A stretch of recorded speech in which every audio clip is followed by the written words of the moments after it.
Olá, meus amigos, muito bom dia. Sejam todos bem-vindos a mais um estudo bíblico, mais uma aula dominical. Espero que estejam todos bem e começo já pedindo que Deus abençoe a todos, que possa ser um estudo, um estudo que seja produtivo, que você possa pensar, que você possa refletir e, quem sabe, aprender alguma coisa nova aí sobre a Bíblia, sobre a vontade de Deus, sobre a palavra de Deus. Hoje a ideia é nós pensarmos um pouquinho sobre a volta de Jesus. Você já pensou em juízo final, né? Você que é cristão, você conhece um pouco sobre isso. E se você que está assistindo esse vídeo não tem nenhum contato com a igreja, não tem muito hábito de ler a Bíblia, nem de pensar nessas coisas, mas você já deve ter ouvido falar, na ideia do juízo final, o julgamento final, a volta de Jesus, que Jesus Cristo vai voltar. Será que de fato ele vai voltar? São coisas que seria interessante se você parasse um pouco para analisar e pensar se tudo isso de fato pode ser verdade. E o que nós vamos tratar hoje não é se isso vai ou não acontecer, se vai ter um julgamento ou não, se Jesus Cristo vai voltar pela segunda vez. Nós vamos analisar o que a Bíblia nos ensina de fato sobre a volta de Jesus. Então, na perspectiva bíblica, é fato. É tão certo quanto 2 e 2 são 4. 2 mais 2. Cristo vai voltar. A Bíblia nos afirma isso com uma certeza plena. Então, o que nós vamos fazer um pouquinho hoje é analisar de que forma será essa volta, como é que as coisas vão acontecer. Existe muita confusão no mundo religioso, no mundo evangélico, no mundo denominacional. Cada denominação trata isso de um jeito.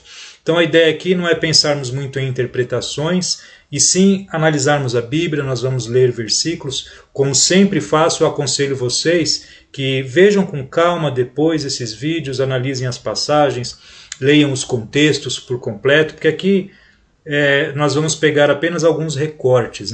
Para desses recortes nós extraímos o conceito bíblico. Mas leia você em casa, se alguma coisa ficar meio nebuloso, se você não entender bem, se você... Poxa, mas eu sempre achei que fosse assim, por que agora ele está falando que vai ser desse outro jeito? Então analise os textos, se quiser pode me procurar, pode mandar uma mensagem, pode falar comigo, eu estou à disposição para conversar com qualquer um de vocês sobre esse ou sobre outros assuntos bíblicos que você achar interessante, tá? Então vamos pensar, a partir de agora, a volta de Jesus. Como será? E uma pergunta, que é bem interessante também, que nós podemos fazer. Quando será a volta de Jesus? Mas nós vamos começar pensando, então, como eu já falei, na certeza da volta de Jesus. A Bíblia nos passa essa certeza. Não é um talvez, não é se, mas nós devemos pensar apenas em quando, porque é certo que Cristo voltará. Então vamos começar analisando esse primeiro versículo que nós vamos ver hoje, que é lá em Atos, capítulo 1, versículos 10 e 11. Eu sempre aconselho, se for do seu interesse, é claro, tenha uma Bíblia em mãos e você pode ler comigo essas passagens por inteiro. A maioria das passagens que vão aparecer aqui é apenas um resuminho para que a gente pegue a ideia central, tá? Mas vamos ler aqui algumas dessas passagens de forma mais completa, Atos capítulo 1, versículos 10 e 11. E estando eles com os olhos fixos no céu, enquanto Jesus subia, eis que 2 homens vestidos de branco se puseram ao lado deles e lhes disseram: Homens da Galileia, por que vocês estão olhando para as alturas? Este Jesus que foi levado do meio de vocês para o céu, virá do modo como vocês o viram subir. Então, neste momento aqui, o que estava acontecendo? Jesus Cristo já tinha morrido na cruz, já tinha ficado 3 dias sepultado, já havia ressuscitado. Depois da sua ressurreição, ele passou 40 dias aparecendo esporadicamente para os discípulos, para as mulheres, para os apóstolos, evidentemente, e em um determinado momento ele apareceu para mais de 500 pessoas, 500 irmãos, e depois de todo esse processo, nós temos esse versículo aqui, que é o versículo que mostra que Jesus subiu aos céus. E essa passagem, ela nos mostra, esse Jesus que foi assunto ao céu, virá do modo como vistes subir.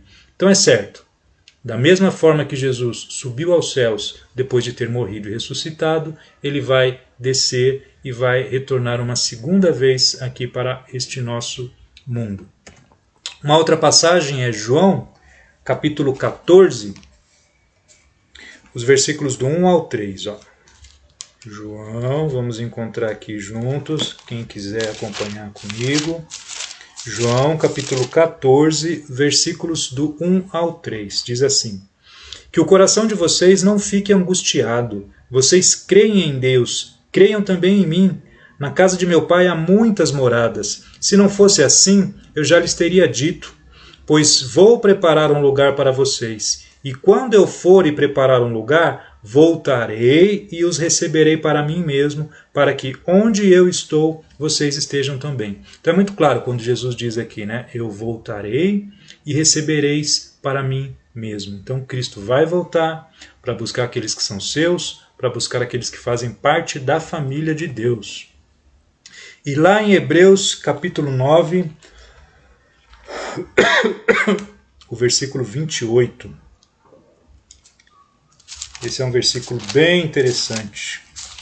Hebreus capítulo 9, versículo 28. Assim também Cristo, tendo se oferecido uma vez por todas para tirar os pecados de muitos, aparecerá segunda vez, não para tirar pecados, mas para salvar aqueles que esperam por ele. Então, é certo, Cristo aparecerá segunda vez. E aqui diz, né? Não para tirar pecados, mas para salvar aqueles que esperam por ele. Então, na sua primeira vinda, Cristo veio, morreu no nosso lugar e levou os nossos pecados, né? Ou seja, tirou os nossos pecados de nós. Mas quando ele voltar uma segunda vez, e ele vai voltar, aí sim será para salvar aqueles que esperam por ele. Né? Você espera por Jesus? Eu espero. E oro para que um dia vocês tenham esse mesmo conhecimento, evidentemente falando aqui para aqueles que não são cristãos. Né? Continuando. Então, mais uma passagem aqui que nos demonstra a certeza de que Jesus vai voltar. Segundo Pedro, capítulo 3, versículo 7, aí está o versículo inteiro aí na tela, pela mesma palavra, os céus e a terra que agora existem estão reservados para o fogo, guardados para o dia do juízo e para a destruição dos ímpios. Então, tem muitas pessoas que às vezes comentam sobre juízo final, será que isso vai existir, será que isso não vai existir? A Bíblia declara isso com uma certeza muito grande, né? Então, pela mesma palavra, os céus e a terra que agora existem estão reservados para o fogo. Nós vamos ver um pouquinho mais de detalhes sobre isso daqui a pouco, mas a terra, os céus, tudo isso que existe, esse universo, está reservado para o fogo. Então Deus já decretou, Deus já deixou determinado, e é certo que tudo isso um dia vai passar, e esta passagem aqui nos mostra que haverá fogo neste momento. Né? Então, estão reservados para o fogo, guardados para o dia do juízo e para a destruição dos ímpios. Então, o dia do juízo virá com certeza. É bom que nós pensemos nisso e estejamos preparados para isso. Se é certo que Jesus vai voltar, se é certo que esse universo está reservado para o fogo, uma coisa nós não podemos decretar e ter como certa. Nós temos uma incerteza do dia da volta de Jesus. Ninguém sabe quando esse dia irá voltar. E a despeito do que muitas pessoas, muitas denominações até ensinam, não haverá sinais que nos demonstrarão quando é que Jesus estará voltando, né? Olha, está acontecendo isso, está acontecendo aquilo. Muitas vezes quando tem terremoto, quando tem tsunami, ou quando acontece alguma coisa, uma tragédia muito grande, as pessoas associam isso como um sinal do fim dos tempos, né? Um sinal de que Cristo estaria para voltar. Mas nós não temos nenhum sinal e nenhuma dica. Eu tenho um estudo sobre Mateus capítulo 24, eu acho que eu tenho vídeos já falando sobre isso, Se você quiser, procura lá no meu canal do YouTube e você pode ver mais informações sobre isso, tá? Com relação a não haverem sinais que vão demonstrar que o tempo em que Cristo volta está chegando. Mas aqui nós vamos ler agora Atos capítulo 1, versículo 7. Ó. Atos capítulo 1, versículo 7, que nos diz assim: Jesus respondeu: não cabe a vocês conhecer tempos ou épocas que o Pai fixou pela sua própria autoridade. Então, esses tempos, essas épocas, aqui se falando de quando será a volta de Cristo, de quando será o juízo final, de quando será o fim desta era. Esses tempos e essas épocas pertencem ao Pai, tá? Então não adianta ficarmos tentando adivinhar, né? Muitas pessoas já marcaram dias para quando esse evento aconteceria, mas todas elas falharam porque só Deus sabe quando isso vai acontecer. Mateus capítulo 24, versículo 36, olha, também nos demonstra isso. Mateus capítulo 24, versículo 36. Ó. Mas a respeito daquele dia e hora, ninguém sabe, nem os anjos dos céus, nem o Filho, senão o Pai.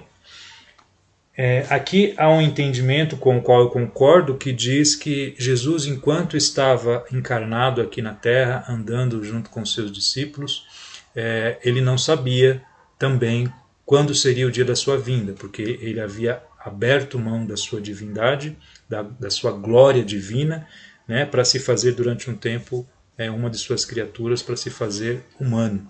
Apesar de ser 100% Deus e 100% homem enquanto andava aqui nesta terra, ele abriu mão de algumas características divinas, né? Então, naquele momento em que Cristo estava aqui, ele também não sabia. Por isso que esse texto diz que nem anjos, nem o Filho, senão somente o Pai. Mas, de acordo com esse entendimento, como eu disse, do qual eu concordo, quando Cristo ascendeu novamente à destra de Deus, recuperou toda a sua glória, todo o seu poder, toda a sua onisciência, ele juntamente com o Pai e juntamente com o Espírito Santo recuperou esse conhecimento, né, de quando será a sua vinda, tá bom? Mas além de Deus, ninguém sabe. Pessoas que tentam fazer projeções aí sempre erraram e sempre vão errar. Por quê? Porque todos nós saberemos quando a hora chegar. Hoje em dia acontecem alguns eventos e as pessoas ficam: será que Jesus está voltando? Será que é agora? Será que está acontecendo? Será que é o juízo final? Mas não é isso que a Bíblia ensina. Todas as pessoas saberão, não haverá um resquício sequer de dúvida de que o momento de fato chegou. Como diz lá em Apocalipse capítulo 1, versículo 7. Ó. Vamos lá para o último livro da Bíblia, Apocalipse capítulo 1, versículo 7, onde nós lemos assim: Eis que ele vem com as nuvens, e todo olho o verá, até mesmo aqueles que o transpassaram. Então, todo o olho o verá. Existem algumas seitas aí que dizem que Jesus voltou já em uma determinada época, mas que somente algumas pessoas viram, somente algumas pessoas ficaram sabendo. Uma outra ideia que é muito comum é que Cristo vai voltar, vai arrebatar a sua igreja e os outros vão continuar vivendo aqui na Terra por um tempo sem a presença do Espírito Santo. Nada disso é bíblico, gente. Nada disso é bíblico. Quando Cristo voltar, todo olho o verá. Não será para um grupo ou para outro grupo de pessoas, tá bom? Então, como eu disse, leia os contextos, e se quiser fale comigo e nós podemos fazer um estudo bem mais aprofundado para que essas coisas fiquem bem claras para vocês. Outro versículo aqui que deixa muito claro que todos saberemos quando esta hora vai chegar. Ó. 2 Pedro capítulo 3, versículo 10, onde nós lemos assim: O dia do Senhor, ou seja, a segunda vinda de Cristo, o dia do julgamento final, que aqui é chamado de o dia do Senhor, porém virá como ladrão. Os céus desaparecerão com um grande estrondo, os elementos serão desfeitos pelo calor, e a terra e tudo o que nela há será desnudada. Vai ser impossível um evento desse passar desapercebido para qualquer pessoa em qualquer lugar. né? Então estarão todos vivendo as suas vidas normalmente, casando, trabalhando, se divertindo, se prostituindo, na igreja ou seja onde for, vidas normais. E de repente os céus desaparecerão com um grande estrondo. Vai ser assustador. Vai ser um momento de fato, né? Um momento que vai causar uma comoção mundial. E como nós vimos no outro versículo, né, que os céus e a terra estão reservados para o fogo, aqui confirma isso também. Os elementos serão desfeitos pelo calor, e a terra e tudo o que nela há será desnudado. Então é um evento catastrófico, não apenas para o planeta Terra, mas um evento cósmico, né?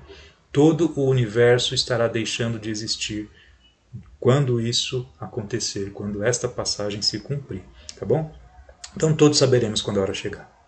Não é possível que uns saibam e outros não, como também não é possível que fique pensando, será que é agora, será que não é? Não vai haver dúvida. Não vai haver a menor dúvida de que Cristo de fato estará voltando e que estaremos sendo colocados diante do trono de Deus para sermos julgados por nossas obras. Aqui nos mostra um pouquinho sobre como será esse momento, né? Então, Mateus, capítulo 25, versículos 31 e 32. Nós lemos assim, ó. Quando o Filho do Homem vier na sua majestade e todos os anjos com ele, então se assentará no trono da sua glória. Todas as nações serão reunidas em sua presença, e ele separará uns dos outros, como o pastor separa as ovelhas dos cabritos. Então, todas as nações serão reunidas na presença de Jesus. Tá? Então, da forma como as Escrituras nos apresentam, terá esse grande movimento aí cósmico, né, em tudo deixando de existir, e todas as nações serão reunidas na presença de Cristo, aonde ele fará esta separação.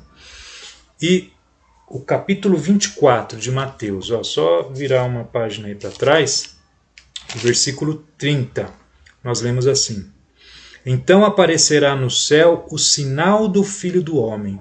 Todos os povos da terra se lamentarão e verão o Filho do Homem vindo sobre as nuvens do céu com poder e grande glória.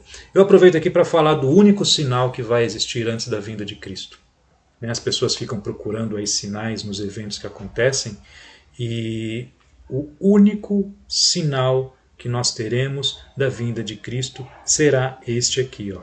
Então aparecerá no céu o sinal do Filho do Homem. O sinal será o próprio Jesus aparecendo. Então, a Bíblia é muito clara quando ela diz que esse dia virá como um ladrão. Não há sinais. Procurem estar preparados, né? Porque todas as nações serão reunidas na presença dele. Todas as pessoas ficarão diante de Deus, diante de Cristo, para esse julgamento. Agora, pensemos em um outro ponto de vista aqui, uma outra questão. Desde Adão até os nossos dias, muitas pessoas já viveram e já morreram, né? E aonde estão os mortos antes da volta de Jesus, né? Aonde essas pessoas que morreram, elas estão, né? Alguns dizem que estão dormindo, alguns pensam que, assassinos, estupradores já estão no inferno. Aonde será que essas pessoas estão? Esta passagem aqui de Lucas, capítulo 16, do versículo 19 ao 31, é uma passagem muito importante para a gente entender o que acontece com as pessoas quando elas morrem. Lucas 16, eu estou no 19, por isso que eu achei estranho aqui. Agora sim, Lucas 16, 19. Então, o que acontece quando as pessoas morrem, né? Para onde elas vão? Será que os bons já vão para o paraíso, os maus já vão para a presença, para o inferno, né? Existe também algumas conversas para saber se essa passagem é uma parábola, se não é uma parábola. Na verdade, isso é irrelevante, né? Porque Jesus, ele quando ele contava parábolas, ele sempre usava situações reais e situações que as pessoas poderiam compreender, né? Então Cristo aqui, sendo isto uma parábola ou não, ele não iria inventar uma história fictícia ou algo para complicar o nosso entendimento. Não, se ele usou uma situação como essa que nós vamos analisar aqui, um trecho disso aqui, é porque de fato Cristo usou isso como sendo real, como sendo um fato, tá? Jesus não usaria uma mentira, né, ou uma falsidade para nos dar um ensinamento tão importante quanto esse. Então nós vamos ler apenas os primeiros versículos aqui, ó, Lucas 16, versículo 19.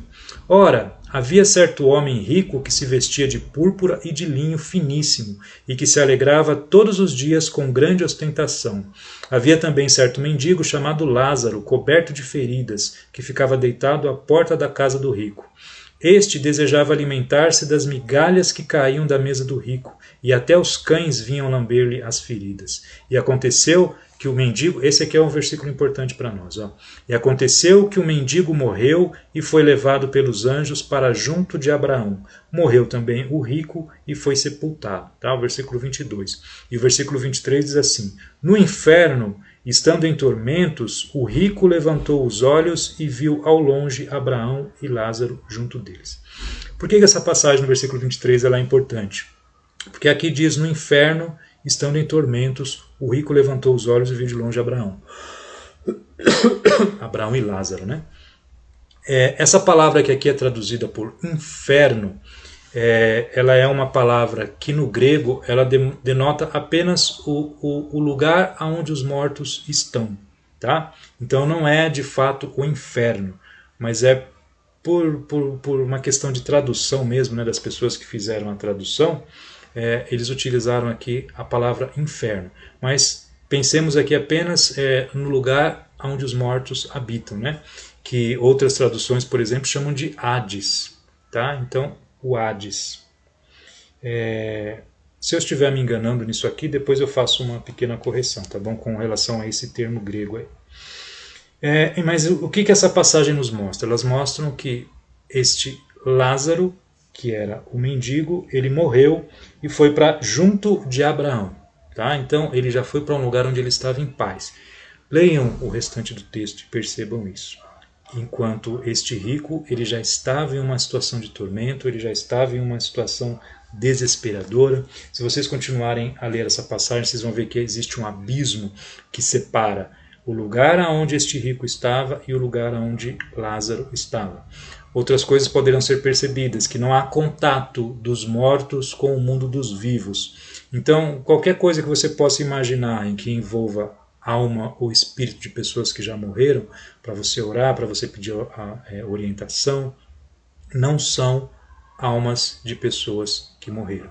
De acordo com a Bíblia, não existe contato entre os espíritos que já morreram e as pessoas que estão vivas, tá?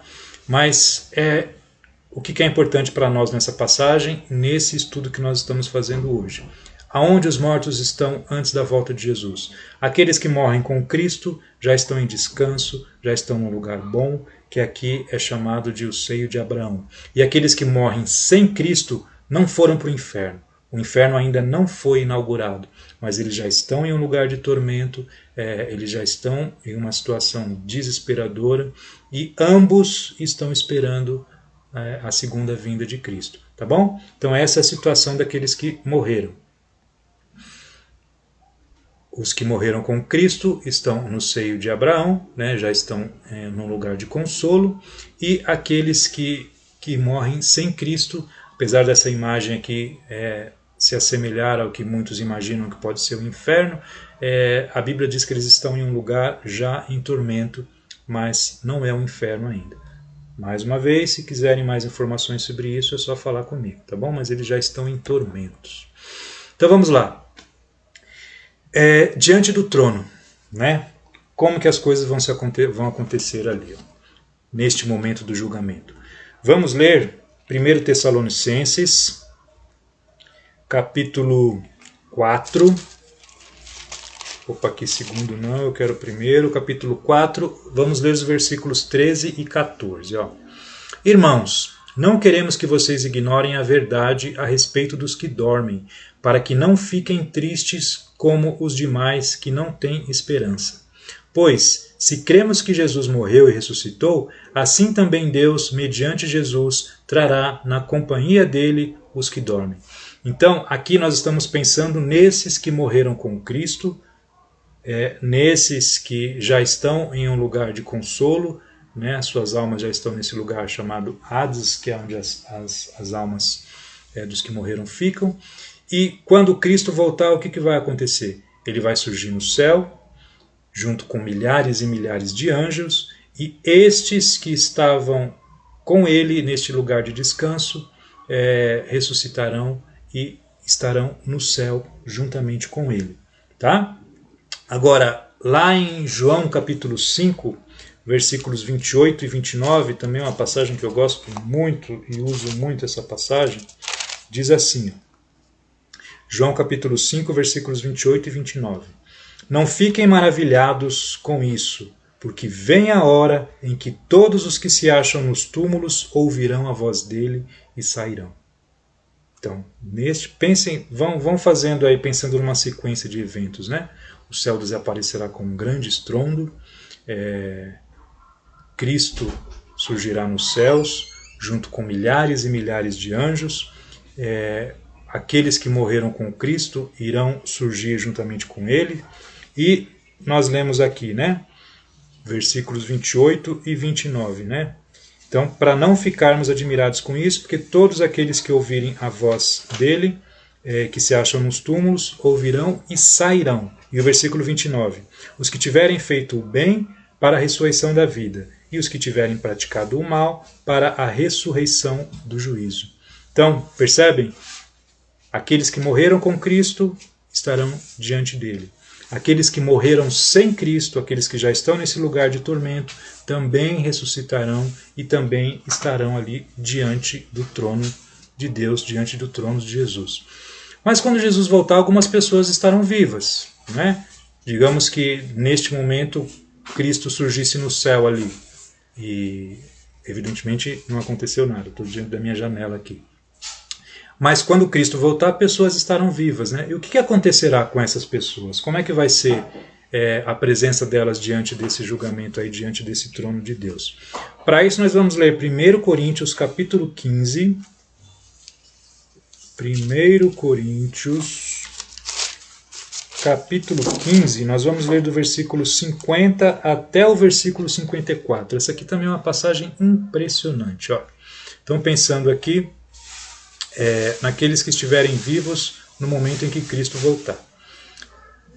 Versículo 50. Com isto quero dizer, irmãos, que a carne e o sangue não podem herdar o reino de Deus, nem a corrupção herdar a incorrupção. Aqui nós temos uma informação importante. Esse nosso corpo, esse nosso sangue, eles não podem entrar na presença de Deus. Tá? Então isso é muito claro. Versículo 51. Eis que vou lhes revelar um mistério. Nem todos dormiremos, mas todos seremos transformados.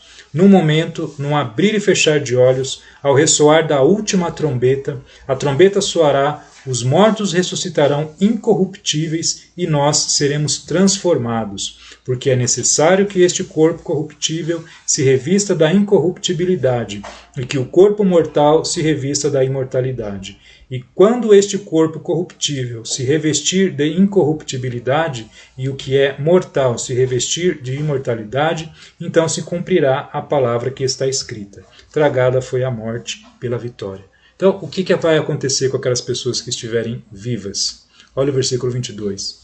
No momento, num abrir e fechar de olhos, ao ressoar da última trombeta, a trombeta soará, os mortos ressuscitarão incorruptíveis e nós seremos transformados. Então, aqueles que estão com Cristo, num abrir e fechar de olhos, terão seus corpos transformados.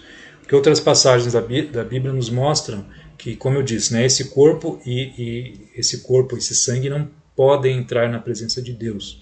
E outras passagens nos mostram que o nosso corpo será semelhante ao corpo de Cristo ressuscitado. Tá? Então, Cristo morreu pregado naquela cruz, 3 dias depois ele ressuscitou e o nosso corpo será semelhante ao corpo dele. Então é isso que acontecerá com aqueles que estiverem vivos. Serão transformados num abrir e fechar de olhos. Então, diante do trono de Deus estarão os bons, estarão os maus e, conforme mais essa passagem aqui de Mateus capítulo 25, agora o versículo 32, ó. Todas as nações serão reunidas em sua presença, e ele separará uns dos outros como o pastor separa as ovelhas do cabrito. Então aqui é o momento do julgamento, tá? Deus sentado no trono, e ele fará a separação como um pastor, né? Como um pastor cuidando das suas ovelhas. Então quem estará diante do trono? De acordo com 1 Tessalonicenses capítulo 4, como nós vimos, aqueles que morreram com Cristo terão ressuscitado e estarão diante do trono. Aqueles que morreram sem Cristo também ressuscitarão e estarão ali diante do trono. E aqueles que estiverem vivos serão transformados. E aí um detalhe, né? Porque os que estiverem com Cristo, né? Os que fizerem parte da família de Deus, no momento em que ele voltar, terão seu corpo transformado nesse corpo glorioso. E aqueles que não se renderam a Cristo, né? Aqueles que não aceitarem Cristo como seu Senhor e seu Salvador, eles não terão seus corpos transformados neste corpo glorioso, né? Então, eles ainda terão um corpo como este, um sangue como este, e será com este corpo que eles irão para a condenação. Tá? Então, neste momento do julgamento final, o que acontece ali? Então, como nós vimos, né? Vai haver essa separação. Vamos ler aqui dos versículos 32 ao 34 de Mateus capítulo 25. Todas as nações serão reunidas em sua presença, e ele separará uns dos outros como o pastor separa as ovelhas dos cabritos. Porá as ovelhas à sua direita e os cabritos à sua esquerda. Então o rei dirá aos que estiverem à sua direita: venham, benditos de meu Pai, venham herdar o reino que está preparado para vocês desde a fundação do mundo. Então, estes que estiverem com Cristo irão entrar na presença de Deus, naquilo que é conhecido como paraíso, para uma eternidade plenamente feliz. Mas, assim, e aí neste momento haverá o que a Bíblia chama de arrebatamento. 1 Tessalonicenses, aqui é importante também. Muita confusão se faz nesta passagem aqui. Muitas denominações fazem muita confusão com isso aqui. Então, 1 Tessalonicenses capítulo 4, versículos 16 e 17. Ó. Porque o Senhor mesmo, dada a sua palavra de ordem, ouvida a voz do arcanjo e ressoada a trombeta de Deus, descerá dos céus, e os mortos em Cristo ressuscitarão primeiro, né? Como nós vimos. Versículo 17. Depois nós, os vivos, os que ficarmos, seremos arrebatados juntamente com eles entre nuvens para o encontro com o Senhor nos ares, e assim estaremos para sempre com o Senhor. Então vocês percebem? O arrebatamento será no mesmo momento em que Cristo voltar. Tudo estará acontecendo ali, né? Porque muitas denominações ensinam que Cristo vai voltar, vai haver um arrebatamento da igreja, daqueles que são salvos, e os outros ficarão aqui na terra, e depois Cristo vai voltar de novo. Isso é uma confusão, né? A Bíblia fala de uma segunda vinda de Cristo, né? Mas como assim? Ele volta para levar a sua igreja, depois ele volta de novo? E aí tem mais confusão ainda com o suposto reinado milenar de Cristo aqui na Terra. Então realmente são muitos assuntos e nós não vamos tratar deles aqui não. Mas essa passagem deixa muito claro. Vamos fazer de novo aqui uma recapitulação, né? O grande estrondo, os céus e a terra entrando em colapso, Cristo surgindo no céu com seus milhares de anjos, os mortos que estavam em descanso ressuscitarão primeiro. Em seguida, nós seremos arrebatados aos ares, juntamente com Cristo, com os anjos e com estes que foram salvos. Aí teremos a ressurreição daqueles que estiveram sem Cristo, e todos diante de Deus, não podendo pular aqui o fato daqueles que estiverem vivos sendo transformados, né? Então esses que estiverem vivos e que vão ser transformados, é esses que serão arrebatados e dali para a eternidade com Deus. Então é um evento único, tá? Não existem arrebatamento da igreja para depois ter o julgamento. Não é isso que a Bíblia ensina, tá? Continuemos aqui então. Então teremos essa separação, uns serão arrebatados para a eternidade com Deus e, infelizmente, nós também lemos lá em Mateus capítulo 25, aos versículos 41 e 46. Então, Mateus 25, 41. Então o rei dirá também aos que estiverem à sua esquerda: afastem-se de mim, malditos, para o fogo eterno, preparado para o diabo e seus anjos. Olha que terrível. E o 46. E estes irão para o castigo eterno, porém os justos irão para a vida eterna. Algumas seitas também defendem que o inferno não será eterno, né? Que um Deus amoroso não poderia condenar as pessoas por toda a eternidade. Não é isso que a Bíblia ensina, né? Estes irão para o castigo eterno, porém os justos irão para a vida eterna.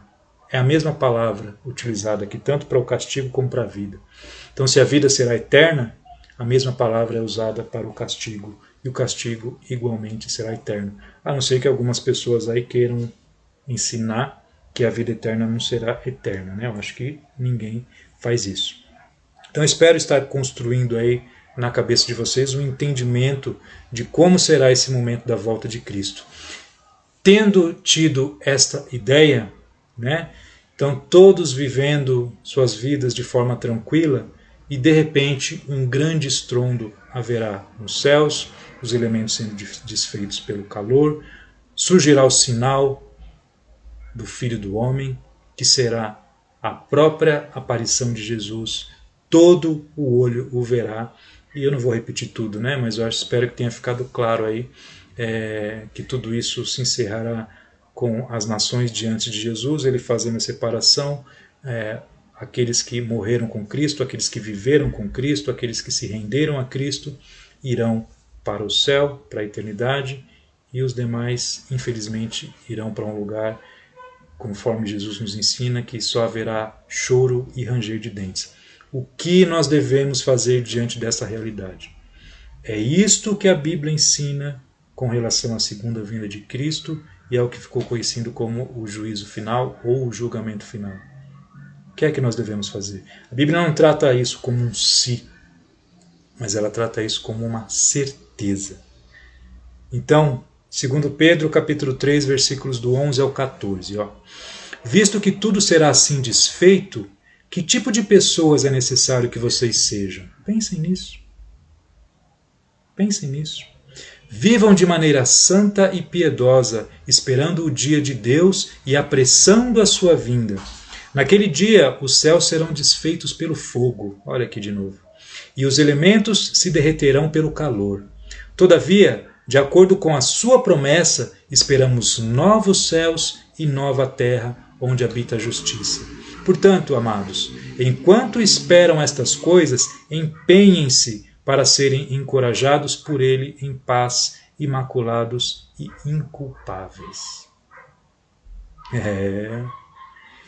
Eu aguardo esse dia. O dia da volta de Cristo será um dia maravilhoso. Será o dia mais importante para muitas pessoas.